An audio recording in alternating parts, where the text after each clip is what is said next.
This is an exercise for the intrinsic muscles of the hand. You have two major muscle groups that control finger flexion.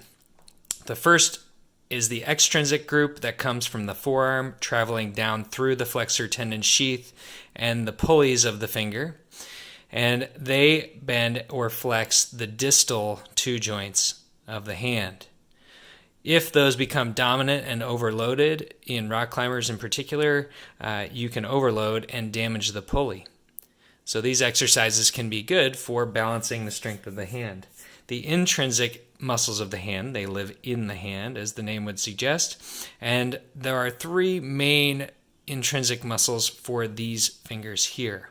And their commonality is they all flex the most proximal finger joint, called the MCP joint, while simultaneously extending the two distal joints. So you can strengthen all of those intrinsic hand muscles essentially by loading this motion. So there's a number of different ways that you can do that. One way would be to use a tool like Theraputty.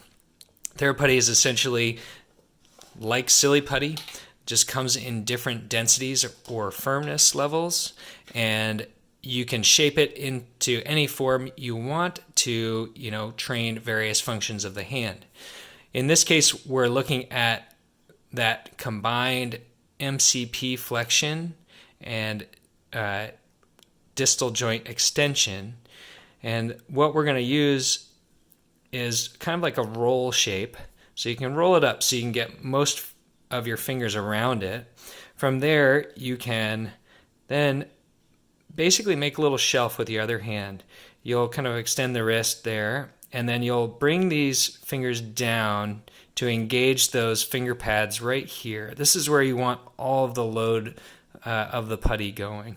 So from there, you'll just engage the putty down and then press into it without letting these fingers curl in. That's very important. So don't let those fingers curl in as you press down, and while holding that, you'll roll the putty back by rolling the wrist into some extension, again, trying to keep those fingers extended. The goal for that, in terms of hold, would be 10 seconds, because you're essentially doing an isometric here. Once you get into the position, which is that final position there, you'll want to just hold that stress against those intrinsic muscles for about 10, and then release. You can reform your putty and repeat the rep. Again, focusing the pressure on those pads there and rolling the wrist back into some extension. Hold for 10. Again, trying to keep these distal joints extended, making kind of a Z shape with the hand. Now, if you don't have putty, you can just use your opposite hand as resistance and create an isometric between the two hands.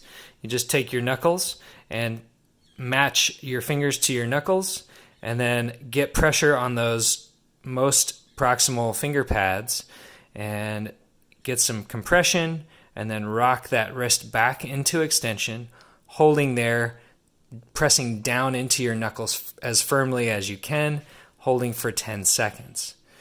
With pulley injuries, these two fingers are the most commonly injured, the most common being the ring finger and the A3 pulley of the ring finger. So, if you're doing this to manage an injury, focus mostly on the finger that is injured, but you can also, try to get the rest of the hand involved as well.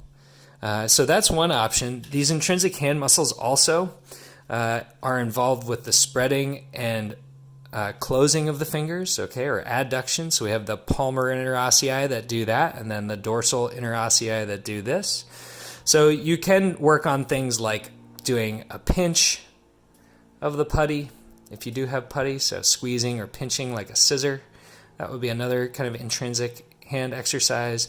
Another activity you could do is kind of getting the putty around your fingers, and then you can kind of work on spreading apart and close together and spread apart and close together and spread apart. So those are also things that would challenge these muscles that basically live between the long bones in the hand here. The idea would just be to create a load that you can hold for 10 seconds and get that nice isometric and do 10 repetitions at a minimum, just so you can generate a pump in these muscles of the hand here. And these could be performed daily, even up to 2 times in a day, as long as there's no excessive soreness in the fingers and hands.